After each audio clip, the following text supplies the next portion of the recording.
Do you like salami on your pizza? But have you ever thought that the delicious salami on your pizza can teach you a business trick? Meet the salami tactic used in negotiation.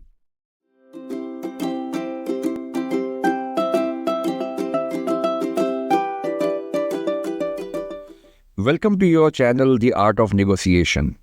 I'm your host Ashish Mendirata. In this episode, we will explore 3 questions about salami tactic used in negotiations. Number 1, what is salami tactic? Number 2, should you use salami tactic in negotiation? Number 3, how should you guard against salami tactic being used on you by the other party? And at the end, I will reveal a tactic that you won't find it anywhere. It's called the reverse salami tactic. So please stay tuned till the end. If you're not aware what salami is, it's a thin slice of meat sausage that is used for making sandwich or burger. Now imagine the entire deal is a sausage, and the salami are the small concessions that a party wants to slice off from the deal and pocket it one by one, and ultimately pocketing a large value from the other party. The salami tactic involves breaking down a larger request into smaller but more manageable requests in order to gain incremental concessions from the other party. For example, if you are negotiating a contract, instead of asking for a huge budget increase, you request small incremental raises over time. So each request seems reasonable, but if you add them up, you got a hefty sum. Psychological studies have shown that smaller requests are more likely to be accepted by the other party. By breaking down a larger request into smaller pieces, the other party is more likely to agree to the individual requests. Suppose if I ask you to give me half of your sausage, you may refuse.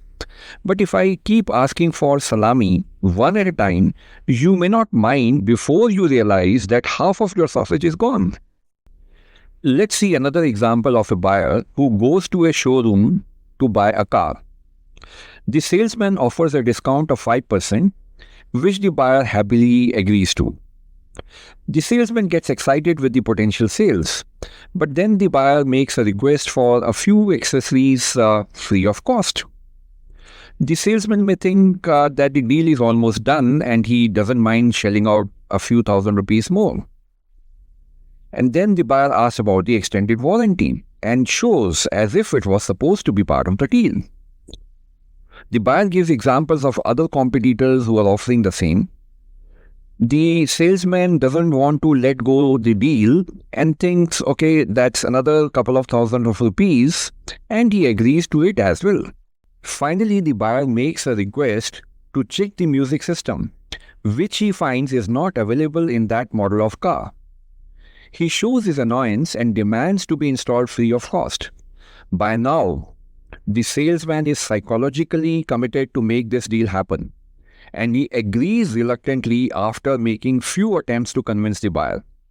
The moral of the story is that buyer could get many concessions bit by bit, which he would not have got if he had demanded them together.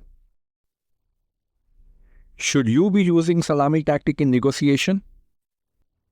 While this tactic can be effective in some situations, it is important to be aware of the potential drawbacks. Firstly, salami tactic is based on positional bargaining and dividing the pie. It leads to win-lose outcome in which one party is able to pocket a larger pie or more salamis of the deal. Secondly, the salami tactic can backfire if the other party becomes aware of the strategy being used. For example, if I get to know that the other party is using this tactic on me, I will not trust them and negotiate further. Now, what if the other party uses this tactic against you? How will you guard against it? Catch this tactic early enough. Do not easily concede any concession, howsoever small it may appear. You may call out this tactic by saying, "Are you trying to use salami tactic on me? I'm sorry, I will have to take all the concessions back and start from scratch." Number 2, trade salamis. After pocketing a salami, if the other party still asks for another one, then they must be asked to return the previous one. If the buyer wants free music system, the salesman can take back the earlier salami of free accessories and extended warranty. If you take back a salami in exchange for another salami, it will stop the other party from using this tactic. Number 3, package a deal. Keep listening without committing to anything. Let the other party put all the claims to different salamis on the table. Going back to the example of the car, the salesman should have noted down the request from the buyer without committing anything. Before saying yes, always ask and check, is there anything else? Once all the requests have been placed on the table, the salesman could have decided to which request he could agree by evaluating the value of concessions involved. Now it is time for the bonus tip, the reverse salami technique. Before that, make sure you press the like button and subscribe the channel.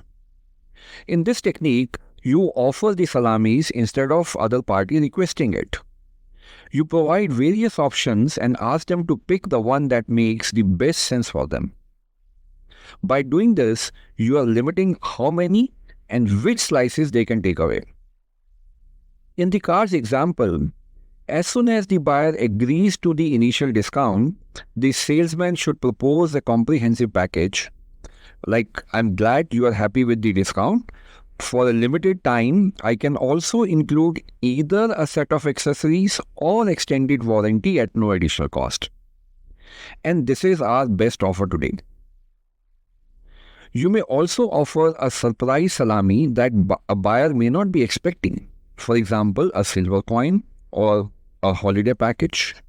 So next time, if you find yourself being salami sliced in the negotiation, use some of the techniques to safeguard your interest. Until then, goodbye and happy negotiating.